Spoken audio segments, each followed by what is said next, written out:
सध्या धरणातील उपलब्ध पाणीसाठा, झालेला पाऊस आणि पुढील काळातील संभाव्य पाण्याची गरज लक्षात घेऊन पाणी व्यवस्थापनासाठी आवश्यक ती सर्व उपाययोजना करण्यात येतील, अशी माहिती जिल्ह्याचे पालकमंत्री सतीश जारकिहोळी यांनी दिली. रामदुर्ग तालुक्यातील चंदरगी क्रीडा शाळेच्या सभागृहात आयोजित मलप्रभा प्रकल्प 2026-27च्या सिंचन सल्लागार समितीच्या बैठकीनंतर ते पत्रकारांशी बोलत होते.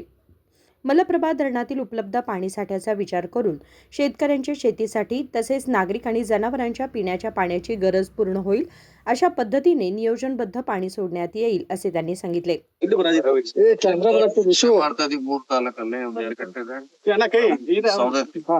ಸಾಯಂಕಾಲ 6-7 ಗಂಟೆವರೆಗೆ ಈಗಾಗಲೇ ಬೆಳೆ ಬಂದಿದೆ ನೋಡ್ಲಿಕ್ಕೆ ಅನಿಸ್ತಾ ಇದೆ. ಆದ್ರೆ ವಾಸ್ತವಿಕವಾಗಿ ಬೆಳೆ ಬರೋ ಲಕ್ಷಣ ಕೂಡ ಈಗಾಗಲೇ ನಮ್ಮ ಕೃಷಿ ಇಲಾಖೆಯವರು ಆರ್ಟಿಫಿಷಿಯಲ್ ಸರ್ವೆ ಮಾಡಿದ್ದಾರೆ. ಬಿತ್ತನೆ ಸಂಪೂರ್ಣವಾಗಿದೆ, ಮೋರ್ ದನ್ 90% ಆಗಿದೆ, 57 ಆಗಿದೆ. ಆದ್ರೂ ಕೂಡ ಇಲ್ಲಿ ಫಿಸಿಕಲಿ ನೋಡಿದಾಗ ಬಹಳ ಗಂಭೀರ ಪರಿಸ್ಥಿತಿ ಇದೆ. ನೋಡೋಣ, ಇನ್ನೊಂದು 10 ದಿವಸ ಒಳಗೆ ಮಳೆ ಆಗಿದ್ರೆ ಇನ್ನು ಸಮಸ್ಯೆ ಆಗ್ತದೆ ಮತ್ತು ಜಾಸ್ತಿ ಆಗುತ್ತೆ. ನೋಡೋಣ, ಈ ಒಂದು ಹಂತದಲ್ಲಿ ಅವರು ಸರ್ವೆ ಮಾಡಿದಾರೆ, ಇನ್ನೊಂದು ಹಂತಕ್ಕೆ ಮತ್ತೆ ಮಾಡಬೇಕಾಗ್ತದೆ. ನಂತರ ಬಹುಶಃ ಬಹಳಷ್ಟು ಡ್ಯಾಮೇಜ್ ಆಗುವಂತ ಲಕ್ಷಣಗಳು ಕಾಣ್ತದೆ. ಅದನ್ನೆಲ್ಲ ವರದಿ ಮಾಡ್ತೀವಿ ಸರ್ಕಾರಕ್ಕೆ. ಸರ್ಕಾರ ಮುಂದೆ ಯಾವ ಕೇಂದ್ರ ಕಳಿಸ್ಬೇಕಾಗುತ್ತೆ, ನಂತರ ಬರಗಾಲ ಘೋಷಣೆ ಮಾಡಬೇಕಾಗುತ್ತೆ. ಈಗ ಅತಿ ಹೆಚ್ಚು ಒಟ್ಟು ಹೆಸರು ಮತ್ತೆ ಶೇಂಗಾ ಈ ಗೋವಿನ ಜೋಳ ಎಲ್ಲ ಹೋಗಿದೆ ಆಲ್ಮೋಸ್ಟ್ ಎಲ್ಲ ನೋಡ್ಲಿಕ್ಕೆ ಮಾತ್ರ ಅದು ವಾಸ್ತವಿಕವಾಗಿ ಅಲ್ಲಿ ಹೋದ್ ನೋಡ್ರೆ ಅದ್ರಲ್ಲಿ ಯಾವುದೇ ಬೆಳವಣಿಗೆ ಕಾಣ್ತಾ ಇಲ್ಲ. ಎಷ್ಟೇ ಈಗ 65 ಏನೋ ಮಾಡಿದಾರೆ ಸರ್ವೆ, ಆದ್ರೆ ಇದು ಬಹಳ ಇನ್ನು ಹೆಕ್ಟರ್ ಮಾಡಿದಾರೆ. ಇದಾದ್ರೆ ಇನ್ನು ಬಹಳ ಗಣನೀಯವಾಗಿ ಜಾಸ್ತಿ ಆಗುವಂತ ಲಕ್ಷಣಗಳು ಕಾಣಬಹುದು. ಕುಡಿಯ ನೀರಿನ ಸಮಸ್ಯೆ ಏನಾದ್ರು ಕಂಡು ಬಂದಿದೆ ಸರ್? ಯಾಕಂದ್ರೆ ಕುಡಿಯ ನೀರು ಈಗ ಇಲ್ಲಿವರೆಗಿಲ್ಲ, ಇನ್ನು ಮುಂದೆ ಆಗ್ಬಹುದು. ಆದ್ರೆ ಟ್ಯಾಂಕರ್ ಮೂಲಕ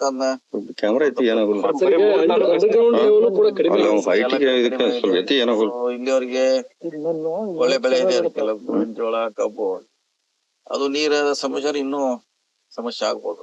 ಈಗ ಮಳೆ ಆಶ್ರಿತ ಮತ್ತು ಏನು ಒಣ ಬೇಸಾಯ ಇರ್ತಕ್ಕಂಥ ಪ್ರದೇಶಗಳಲ್ಲಿ ಬಹಳ ಸಮಸ್ಯೆ ಪರಿಸ್ಥಿತಿ ಬಿಗಡಾಯಿಸಿದೆ ಅಂತ.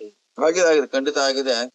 ಇನ್ನೊಂದು 10 ದಿವಸ ನಂತರ ಅದಕ್ಕೆ ಸರ್ಕಾರ ಮತ್ತೊಂದು ಪ್ಲಾನ್ ಮಾಡ್ತೀವಿ. ಇಲ್ಲಿ ಒಂದು ಪ್ಲಾನ್ ಇತ್ತು, ಇನ್ನು 10 ದಿವಸ ನಂತರ ಬೇರೆ ನಾವು ಸ್ಟೆಪ್ ನ ಇಡ್ತೀವಿ. ಇದು 3 ತಾಲೂಕು ಹೊರತುಪಡಿಸಿ ಮತ್ತೆ ಬೇರೆ ಕಡೆ ಸೊ ಇದೇ ರೀತಿಯಾದ ಬೇರೆ ಕಡೆ ಹಬ್ತದಿರೋದು. ಈವರೆಗೆ ಇಲ್ಲಿ ಮಾತ್ರ ಇತ್ತು. ಇದೇ ರೀತಿ ಮುಂದೆ ಮಳೆ ಬರೆದ್ರೆ ಬೇರೆ ತಾಲೂಕು ಕೂಡ ಇದು ಹೆಚ್ಚಾಗುತ್ತದೆ. ಸರ್ಕಾರಕ್ಕೆ ನಾಳೆ ವರದಿ ಮಾಡ್ತೀವಿ, ಒಂದ್ 2 ಸಲ ಮಾಡ್ತೀವಿ. ಸೊ ಈಗಿನ ಇಷ್ಟಕ್ಕೆ ಮಾತ್ರ ಕೊಡ್ತೀವಿ. ಬಹುಶಃ ಮತ್ತೆ 10 ದಿವಸ ನಂತರ ಮತ್ತೆ ಮಾಡುವಂತ ಪರಿಸ್ಥಿತಿ ಬರ್ಬೋದು. ನೀವು ಕೊಡುವಂತ ಪರಿಹಾರ ಸರ್, ಅಂದ್ರೆ ಸರ್ಕಾರ ಕೊಡುವಂತ ಪರಿಹಾರ 1 ಎಕರೆಗೆ ಸಾಕಾಗಲ್ಲ. ತಾತ್ಕಾಲಿಕವಾಗಿ ಕೊಡ್ತಾರೆ, ಹೆಚ್ಚು ಮಾಡ್ತೀವಿ. ನೋಡೋಣ, ಇನ್ನು ಸರ್ಕಾರ ಮಟ್ಟದಲ್ಲಿ ಯಾವ ಅವ್ರಿಗೆ ಹೆಲ್ಪ್ ಮಾಡ್ಲಿಕ್ಕೆ ಸಾಧ್ಯತೆ ಮಲಪ್ರಭಾ ಮೀಟಿಂಗ್ ಮಾಡ್ತೀರಿ ಸರ್? ಇವತ್ತು ಕುಡಿಯ ನೀರಿಗೆ ಅಷ್ಟೇ ಸೀಮಿತ ಇತ್ತು, ಅದನ್ನ ಕಾಲುವೆಗಳ ಮೂಲಕ ನೀರಿಗೆ ಸ್ವಲ್ಪ ರೈತರಿಗೆ ಕೂಡ ಕೊಡುವಂತ ಇದೆ. ಅದರಲ್ಲಿ ನಾವು ಮುಂದಿನ ಜುಲೈವರೆಗೆ ಕುಡಿ ನೀರು ಇಟ್ಕೊಳ್ಳಿಕ್ಕೆ ಜಾನುವಾರುಗಳ ಮಾರಾಟ ಸಂಖ್ಯೆ ಜಾಸ್ತಿ ಆಗ್ತಿದೆ ಸರ್. ಮೇವು ಕೊರತೆ, ಮೇವದೇನಿಲ್ಲ, ಮೇವದೇನ್ ತೊಂದ್ರೆ ಇಲ್ಲ, ಇದೆ ನಮ್ಮಲ್ಲಿ ಸಪ್ಲೈ ಮಾಡೋ ಮೇವು ಬ್ಯಾಂಕ್ ಸ್ಥಾಪನೆ ಇಲ್ಲ. ಈಗಾಗಲೇ ಇದೆ ನಮ್ ಕಡೆ, ಐಡೆಂಟಿಫೈ ಮಾಡಿ ಇಟ್ಟಿದ್ದಾರೆ ಅಧಿಕಾರಿಗಳು. ಅದು ಅವಶ್ಯಕ ಇದ್ರೆ ಕೊಡ್ತೀವಿ. ಬರಾತ್ ಘೋಷಣೆ ಮಾಡ್ತೀರಾ, ಬರೀ ಬರಾತ್ ಘೋಷಣೆ ಮಾಡ್ತೀರಾ ಸರ್? ಅದಿನ್ನೂ ಕೇಂದ್ರ ಸರ್ಕಾರ ಮಾಡ್ಬೇಕು. ಅವ್ರ ಆದ್ಮೇಲೆ ಮುಂದೆ ಹೆಜ್ಜೆ ನಾವು ವರದಿ ಕೊಡ್ತೀವಿ. ಫಸ್ಟ್ ಕೇಂದ್ರ ಸರ್ಕಾರ ಮಾಡ್ಬೇಕು. ಈಗ ಕಳೆದ ವಾರ ನಮ್ ರಿಪೋರ್ಟ್ ಕೊಟ್ಟಾಗ ಅವ್ರು ಬರ್ತಾರೆ. ಬಂದ್ಮೇಲೆ ಅದಕ್ಕೆ ಘೋಷಣೆ ಅವ್ರು ಬರೋದ್ರ ಹೆಸರು ಇಲ್ಲ. ಅಲ್ಲಿವರೆಗೆ ನಾವು ಈಗಾಗಲೇ ಹೇಳಿದ್ರೆ ನಮ್ ಡಿಸಿ ಅವ್ರು ಹೇಳ್ದಂಗೆ ಮಧ್ಯ ಘೋಷಣೆ ಮಾಡಿದ್ವಿ ಅಂತ ಮಾಡ್ತೀವಿ ಮಧ್ಯಾಂತರ. ಯಾಕಂದ್ರೆ ಅವ್ರು ಬರೋವರೆಗೂ ಒಂಥರ ಬಹಳಷ್ಟು ಜನ ರೈತರು ಹೊಡೆದಾಕ್ ಬಿಡ್ತಾರೆ ಸರ್ ಎಲ್ಲ. ನೋಡೋಣ, ಅದನ್ನ ನಾವು ನಮ್ ಸಿಎಂ ಅವ್ರ ಗಮನಕ್ಕೆ ತರ್ತೀವಿ. ಏನೋ ಪರಿಹಾರ ಹುಡುಕುವಂತ ಪ್ರಯತ್ನ ಮಾಡ್ತೀವಿ ಸರ್. ಇನ್ನೊಂದು, ಈಗ ಮಳೆ ಅಂದ್ರೆ ಇಡೀ ಜಿಲ್ಲೆಯದೊಂದು ತಗೊಂತೀವಿ ಸರ್ ರಿಪೋರ್ಟ್. ಅಲ್ಲಿ ಸಮಸ್ಯೆ ಆಗುತ್ತೆ. ಅಂದ್ರೆ ಬೆಳಗಾವಿ, ಖಾನಾಪುರ ಮತ್ತು ಬೆಳಗಾವಿ ಭಾಗದಲ್ಲಿ ಮಳೆ ಆಗಿರುತ್ತೆ, ಈ ಭಾಗದಲ್ಲಿ ಮಳೆ ಆಗಲ್ಲ. ಅದ ತಾಲೂಕು ವೈಸ್ ತಗೊಂಡ್ರೆ ನೀವು ಕ್ಲಿಯರಿಟಿ ಗೊತ್ತಾಗೋದು. ಅದೇ ಹೇಳಿದ್ರೆ 10 ವರ್ಷ ನಂತರ ಮತ್ತೆ ಇನ್ನು ರೀಸರ್ವೆ ಮಾಡೋದು ಅವಶ್ಯಕತೆ ಬೀಳುತ್ತೆ, ಮಾಡ್ತೀವಿ. बैठकीत एका शेतकरी नेत्याने उद्योग क्षेत्राला नियमानुसार पाणी पुरवठा करावा, मात्र शेतीसाठी आवश्यकतेनुसार पुरेसे पाणी सोडावे, तसेच अधिक सिंचन योजना राबवून शेतकऱ्यांना मदत करावी, अशी मागणी केली. ಸರ್, ರೈತ ಜನ ಬದುಕೋದು ಬಹಳ ಕಷ್ಟ ಆಗೈತಿ. ದನಕರ ಸಲುವುದು ಹಂಗ ಅನ್ನೋದು ಚಿಂತೆ ಆಗೋದು. ಇವು ಯಾವ್ದು ಪೀಕ್ ಬರ್ಲಿಲ್ಲ, ಗೊಂಜಾಳ ಬರ್ಲಿಲ್ಲ, ಮತ್ತ ಹೆಸರು ಬರ್ಲಿಲ್ರಿ, ಹಬ್ಬು ಶೇಂಗಾ ಹಾಕಿವು, ಸಣ್ಣ ಶೇಂಗಾ ಹಾಕಿದ್ವು, ಗೆಜ್ಜೆ ಶೇಂಗಾ ಯಾವ್ದು ಪೀಕ್ ಬರ್ಲಿಲ್ಲ. ಎಲ್ಲ ಖರ್ಚ ಮೇಲೆ ಹಾಕಿ ಹುತ್ತಂಗಾಗೈತೆ ರೈತ ಜನಕ್ಕೆ. ಬರಗಾಲ ಇಲ್ಲ, ಮತ್ ಮಳೆನೇ ಆಗ್ಲಿಲ್ಲ ಅಂದ್ರೆ ಏನೈತ್ರಿ ಸರ್? ಕುಡಿಯಾಕ ನೀರಿನ ಸಮಸ್ಯೆ ಐತಿ. ಮತ್ತೆ ಯಾವ ದನಕರಕ್ಕ ಒಂದ್ ವರ್ಷ ಗಂಟ್ಲೆ ಕಣಿಕಿ ಕಾಲ ಏನ್ ಬೇಕ್ರಿ ದನಕ ಸೊಲ್ಬೇಕಾರ್ರಿ. ಬೆಳಿ ಗೊಂಜಾಳ ಹಾಕಿದ್ರಿ, ಹೆಸರು ಹಾಕಿದಿವು, ಮತ್ತ ಇವನ್ ಹಬ್ಬು ಶೇಂಗಾ, ಸಣ್ಣ ಶೇಂಗಾ ಎಲ್ಲ ಒಣಗಿ ಹೋದ್ರಿ. ಎಲ್ಲ ಒಣಗಿ ಹೋಗ್ಯಾವ. ಇತ್ಯರ್ಥ ಬಂದ್ ಬೆಳೆದಂದ್ರು ಇದನ್ನ ದನ ತಿನ್ನುವುದ್ರಿ ಸರಿಯಾಗಿ. ಬಗಲ್ ಹಿರಿದ ಅದ ದನ ತಿಂತದ್ರಿ. ಇದು ಏನು ಅಲ್ಲ, ತಿಪ್ಪಿಗೆ ಹೋಗುವಂತ ವ್ಯವಸ್ಥೆ ಆದಂಗ ಆಗೈತ್ರಿ. ತನಿ ಆಗ್ಲಿಲ್ಲ ಅಂದ್ರೆ ತಿಂದ್ರಿ ಅದ ದನನ ತಿನ್ನುದು. ಕಾರ ಆಗಿ ತೋದಾಡಿ ಹೋಗುತ್ತಾವ. ಸುಮ್ಮ ಪಾಪ ಅವಕ್ಕೂ ಹೊಟ್ಟಿಗೆ ಇಲ್ಲದಕ್ಕಾಗಿ ತಿನ್ನುದು ಹೊಚ್ಚಿ ಕೆಟ್ಟಗ್ರಿ. ಖರ್ಚಾದ್ರೂ ಅದ ಖರ್ಚಿನ ವ್ಯರ್ಥ ಆಗೈತ್ರಿ. ಎಲ್ಲ ಯಾವ್ದು ಬರ್ಲಿಲ್ಲ. ಸರ್ಕಾರ ಏನ್ ಮಾಡ್ಬೇಕಂದ್ರೆ ನಮ್ಗೆ ಏನಾರು ಸಹಾಯ ಮಾಡ್ಬೇಕ್ರಿ. ಏನೋ ಅದಕ್ಕೆ ಬೆಳೆ ಹಾನಿ ಆಗ್ಲಿ, ಒಂದ್ ಯಾವ್ದೋ ಒಂದು ಸಮಸ್ಯೆ ರೈತರ ಪರಿಗಣಿಸ್ಬೇಕು. ಅವ್ರ ಪರಿಹಾರ ಕೊಡ್ಬೇಕು. ಮತ್ತ ಬದುಕ್ಬೇಕಿರಲ್ಲ ನಾವ್ರಿ. ನಮ್ಮ ಹೆಸರು ಶಿವಾನಂದ ಉಳಿಗಿಡ್ರಿ. दुसऱ्या शेतकरी नेत्याने ठिबक सिंचन योजनेचा अधिकाधिक लाभ शेतकऱ्यांना मिळावा, नैसर्गिक पद्धतीने तलाव भरण्याची कामे संबंधित विभागाने हाती घ्यावीत आणि यंदा सरासरीपेक्षा कमी पाऊस झाल्याने शेती व पिण्याच्या पाण्याची योग्य व्यवस्था करून शेतकऱ्यांना दिलासा द्यावा अशी विनंती केली. ಪೀಕ್ ಎಲ್ಲ ಖರ್ಚು ಮಾಡಿದ್ವಿ. ಈಗ ದನನ ತಿನ್ನಂಗಿಲ್ಲ, ದನ ಕುಡಿಯಾಕ ನೀರಿಲ್ಲ, ಮನುಷ್ಯರ ಬದುಕು ಬಾಜಿಗಿದ್ರಿ. ಇದಕ್ಕೆ ಏನ್ ಪರಿಹಾರ ಮಾಡ್ತೀರಿ ಮಾಡ್ರಿ. ಹಬ್ಬು ಸಿಂಗಾರಿ ಹೆಸರು ಮೆಕ್ಕೆಜೋಳ ರೀ. ಮೆಕ್ಕೆಜೋಳ ಏನಾಗೈತ್ರಿ ಈಗ? ಮೆಕ್ಕೆಜೋಳ ಅಂತ ಎಲ್ಲ ಹೋಗಿ ಬಿಟ್ರಿ. ಏನಿಲ್ಲ ಹಿಂಗಾಗಿ ಈ ತರ ಒಣಗೈತ್ರಿ. ಇದನ್ನ ದನನ ತಿನ್ನಂಗಿಲ್ಲ. ಇದ ಬಗಲ್ ಇತ್ರೆ ತಿಂತಿದ್ರಿ, ದನ ತಿನ್ನಂಗಿಲ್ಲ. ಈ ಟೈಪ್ ಐತ್ರಿ. ಹಬ್ಬು ಸಿಂಗ ಅಂತ ಇರ್ತಾವ ಎಲ್ಲ ನೆಲ ಕಾಣ ಹಬ್ಬ ಆಗೈತು.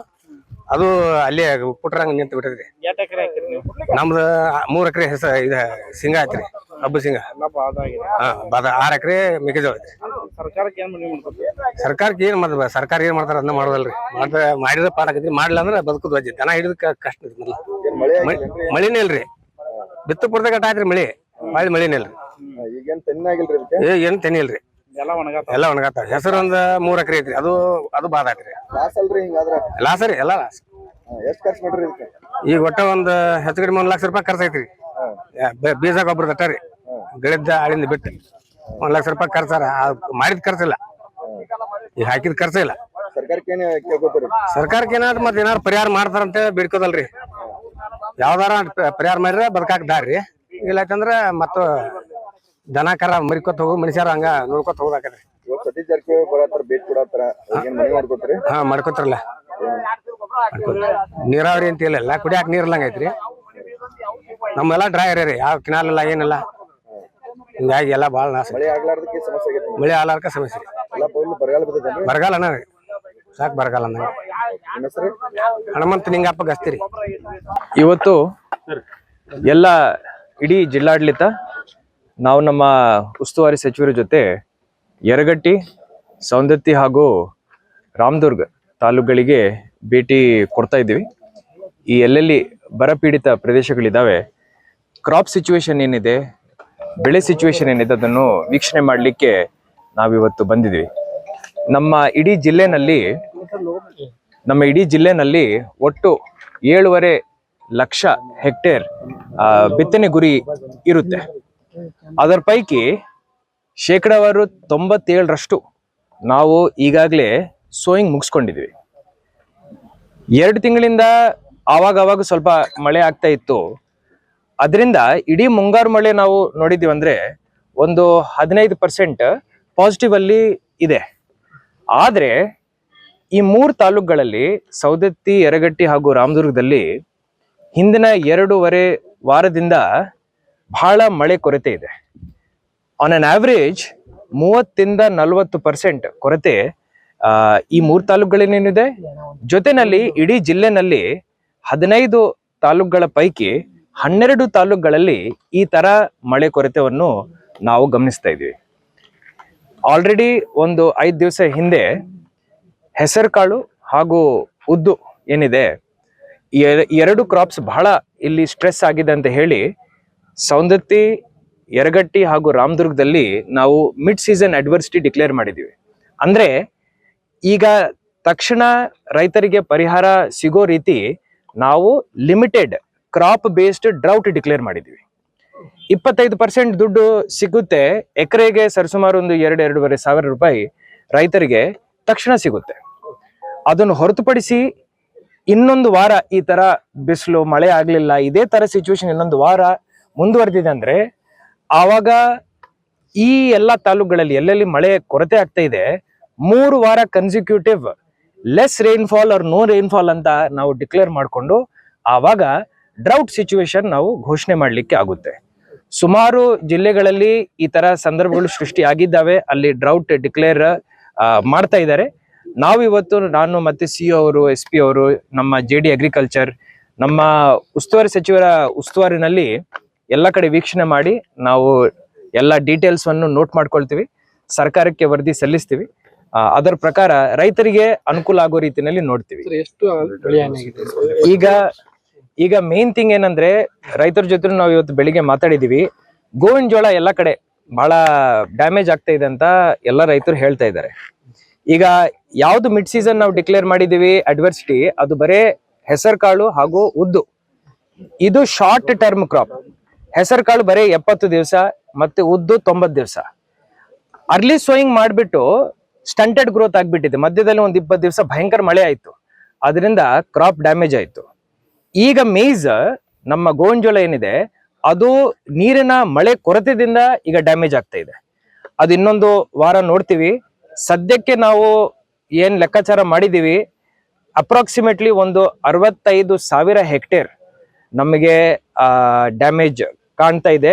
ಇನ್ನೂ ಸ್ವಲ್ಪ ಇದೇ ಪರಿಸ್ಥಿತಿ ಮುಂದುವರೆದಿದೆ ಅಂದ್ರೆ ಇನ್ನೂ ಈ ಏರಿಯಾ ಹೆಚ್ಚಾಗೋ ಸ್ಥಿತಿ ಉದ್ಭವ ಆಗ್ಬೋದು. ಸರ್ಕಾರಕ್ಕೆ ವರದಿ ಏನ್ರಿ ಈಗ 3 ತಾಲೂಕುಗಳಲ್ಲಿ ಸರಿಸುಮಾರು 22,000 ಹೆಕ್ಟೇರ್ ಬರೇ ಹೆಸರು ಕಾಳು, ಉದ್ದು ಹಾಗೂ ಭಾಗಶಃ ಗೋವಿನ ಜೋಳ. ಗೋವಿನ ಜೋಳದ ಇನ್ನು ನೋಡ್ತಾ ಇದೀವಿ. ಹೆಸರು ಕಾಳು, ಉದ್ದುದು ನಮಗೆ ಆಲ್ರೆಡಿ ಕ್ಷೇತ್ರ ಗೊತ್ತಾಗ್ಬಿಟ್ಟಿದೆ, ಡ್ಯಾಮೇಜು ಚೆಕ್ ಮಾಡ್ಕೊಂಡಿದೀವಿ, ಮಿಡ್ ಸೀಸನ್ ಅಡ್ವರ್ಸಿಟಿ ನಾವು ಡಿಕ್ಲೇರು ಮಾಡಿದೀವಿ. ಸರ್ಕಾರಕ್ಕೆ ಯಾವಾಗ ವರದಿ? ಇನ್ನೊಂದು ವಾರ ವೇಟ್ ಮಾಡ್ತೀವಿ. ಬಿಕಾಸ್ ಡ್ರೌಟ್ ಡಿಕ್ಲೇರ್ ಆಗ್ಬೇಕಂದ್ರೆ ಕನ್ಸಿಕ್ಯೂಟಿವ್ 3 ವಾರ ಈ ತರ ಮಳೆ ಆಗದ ಒಂದು ಪರಿಸ್ಥಿತಿ ಇರಬೇಕು. 2 ವಾರ ಆಗಿದೆ, ಇದೇ ತರ ಪರಿಸ್ಥಿತಿ ಇದೆ, ಬಹಳ ಡ್ರೈ ಇದೆ. ಇನ್ನೊಂದು ವಾರ ಹಿಂಗಾಗಿದೆ ಅಂದ್ರೆ ನಾವು ಮಾನಿಟರ್ ಮಾಡ್ತಾ ಇದೀವಿ. ಆಗಿದೆ ಅಂದ್ರೆ ಅವಾಗ ನಾವು ಡ್ರೌಟ್ ಡಿಕ್ಲೇರ್ ಮಳೆ ಆಗ್ಲಿ ಅಂತಾನೆ ನಾವು ಬೇಡ್ಕೊಳ್ತಾ ಇದೀವಿ. ಮಳೆ ಆಗ್ಲಿ ಆದ್ರೆ ಇನ್ನೊಂದು ವಾರ ಇದೇ ಪರಿಸ್ಥಿತಿ ಇದೆ ಅಂದ್ರೆ ಅವಾಗ ನಾವು ಡ್ರೌಟ್ ಡಿಕ್ಲೇರ್ ಮಾಡ್ಬೇಕು. ನೀರಿನ ಸಮಸ್ಯೆ ಇದೆ ಅಂತ ಹೇಳ್ತಾ ಇದ್ರು. ಈಗ CO ಅವರು ಬಂದಿದ್ದಾರೆ. ಸೊ ನಾವು ಅಗ್ರಿಕಲ್ಚರ್ ಮತ್ತೆ ಹಾರ್ಟಿಕಲ್ಚರ್ ಕ್ರಾಪ್ಸ್ ಏನ್ ನೋಡ್ತಾ ಇದೀವಿ, ಅದ್ರ ಜೊತೆ CO ಅವರು ಎಲ್ಲೆಲ್ಲಿ ಕುಡಿಯೋ ನೀರಿನ ಸಮಸ್ಯೆಗಳಿದಾವೆ, ಡಿಸ್ಟ್ರಿಕ್ಟ್ ಮಿನಿಸ್ಟರ್ ಸಾಹೇಬ್ರು ಅದೇ ಹೇಳಿದ್ದಾರೆ. ಸೊ ಈ ಎಲ್ಲಾ ಇಶ್ಯೂಸ್ ರೈತರಿಗೆ ಏನೇನು ಸಮಸ್ಯೆಗಳಿದಾವೆ, ಏನಾದ್ರು ಲಾ ಅಂಡ್ ಆರ್ಡರ್ ಇಶ್ಯೂಸ್ ಬರ್ತಾ ಇದಾವೆ, SP ಅವರು ಬರ್ಬೇಕಂತ ನಾವೆಲ್ಲರೂ ಒಮ್ಮೆ ಬರ್ಬೇಕಂತ ಹೇಳಿ ನಾವೆಲ್ಲರೂ ನಿರ್ಧಾರ ಮಾಡ್ಕೊಂಡು ಬಂದಿದ್ದೀವಿ. ತಮ್ಮ ಬೆಳೆಗಳಿಗೆ ನೀರ್ ಹಾಯಿಸೋದ್ ಬಿಟ್ಟು ಗ್ರಾಮಸ್ಥರಿಗೆ ನೀರ್ ಕೊಡ್ತಿದ್ದಾರೆ ಅವ್ರ ಬೋರ್ ಮೂಲಕ. ಅವ್ರಿಗೆ ಸೊ ಖಾಸಗಿ ಬೋರ್ವೆಲ್ಗಳು ತಗೊಳ್ಳೋ ಸ್ಕೋಪ್ ಡಿಸಾಸ್ಟರ್ ಮ್ಯಾನೇಜ್ಮೆಂಟ್ ಅಲ್ಲಿ ಇದೆ. ನಾವು ಫಸ್ಟೇ ಹೋಗಿ ನೀವು ಬೋರ್ ಡಿಗ್ ಮಾಡಿ ಅಂತ ನಾವು ಹೇಳಲ್ಲ. ಫಸ್ಟ್ ಯಾವ್ದಾದ್ರು ಖಾಸಗಿ ಬೋರ್ವೆಲ್ ಅಲ್ಲಿ ನೀರ್ ಬರ್ತಾ ಇದೆ ಅಂದ್ರೆ ಅದಕ್ಕೆ ಬಾಡಿಗೆ ನಾವು ಸೆಟ್ ಮಾಡ್ತೀವಿ. ಪರಿಹಾರನು ಗ್ರಾಮ ಪಂಚಾಯತಿಯಿಂದ ಬಾಡಿಗೆ ಅಮೌಂಟ್ ಕೊಡ್ತಾರೆ. ಈರುಳ್ಳಿ ಸ್ವಲ್ಪ ಡ್ಯಾಮೇಜ್ ಆಗ್ತಾ ಇದೆ, ಅದೊಂದು ಹೇಳ್ಬೇಕಾಗುತ್ತೆ. ಈರುಳ್ಳಿ ನಮ್ಮ ಜಿಲ್ಲೆನಲ್ಲಿ ಹಾರ್ಟಿಕಲ್ಚರ್ ಕ್ರಾಪ್, ತೋಟಗಾರಿಕೆ ಬೆಳೆ ಏನಿದೆ ಅದರಲ್ಲಿ ಸರಿಸುಮಾರು ಒಂದು 600-700 ಹೆಕ್ಟೇರ್ ಡ್ಯಾಮೇಜ್ ಆಗ್ತಾ ಇದೆ. ಅದನ್ನು ನಾವು ಮಾನಿಟರ್ ಮಾಡ್ತಾ ಇದೀವಿ. ಆ ಲಾಸ್ ನಾವು ಡಿಕ್ಲೇರ್ ಮಾಡ್ತೀವಿ. ತಮ್ಮ ಪ್ರೇಕ್ಷಕರು, ರೈತ ಬಾಂಧವರು ಯಾರು ಇರ್ತಾರೆ, ಯಾರು ಈರುಳ್ಳಿ ಬೆಳೀತಾ ಇದಾರೆ ಬೆಳಗಾವಿನಲ್ಲಿ, ಅದನ್ನು ನಾವು ನೋಡ್ತಾ ಇದೀವಿ ಅಂತ ಇವತ್ತು ಹೇಳಲಿಕ್ಕೆ ಬಯಸುತ್ತೆ. ಜಾನುವಾರುಗಳನ್ನ ಮಾರಾಟ ಮಾಡ್ತಿದಾರಂತ ಈ ಎಲ್ಲಾ ರೈತರು ನಿನ್ನೆ ಅವ್ರ ಜೊತೆ ಮಾತಾಡ್ತೀವಿ. ಈಗ ಪರಿಹಾರ ಏನ್ ನೋಡ್ರಿ, ಮಳೆ ಆಗ್ಲಿಲ್ಲ, ಬೆಳೆ ಬೆಳೀತಾ ಇಲ್ಲ ಅಂದ್ರೆ ಅದಕ್ಕೆ ಒಂದು ಮೆಕ್ಯಾನಿಸಮ್ ಇದೆ. ಟೆನ್ಷನ್ ತಗೋಬಾರ್ದು. ಸರ್ಕಾರದ ವತಿಯಿಂದ ನಾವು ಪರಿಹಾರವನ್ನು ಘೋಷಣೆ ಮಾಡ್ತೀವಿ, ಪರಿಹಾರ ಕೊಡ್ತೀವಿ. ಸೊ ಇಂಪಲ್ಸಿವ್ಲಿ ಟೆನ್ಷನ್ ತಗೊಂಡು ಈ ತರ ಮಾರಾಟ ಮಾಡಬಾರ್ದು ಅಂತ ಹೇಳಿ ಮನವಿ ಮಾಡ್ಕೊಳ್ತೀವಿ. यावेळी रामदुर्गचे आमदार व सरकारचे मुख्य सचेतक अशोक पट्टण, सौंदत्तीचे आमदार विश्वास वैद्य, नवलगुंदचे आमदार HS कोंडरेड्डी, जिल्हाधिकारी मोहम्मद रोशन, जिल्हा पोलीस अधीक्षक के रामराजन, जिल्हा परिषद मुख्य कार्यकारी अधिकारी राहुल शिंदे, विविध विभागांचे अधिकारी आणि सल्लागार समितीचे सदस्य उपस्थित होते. राजशेखर हिरेमठ, KMM मराठी, बेळगाव.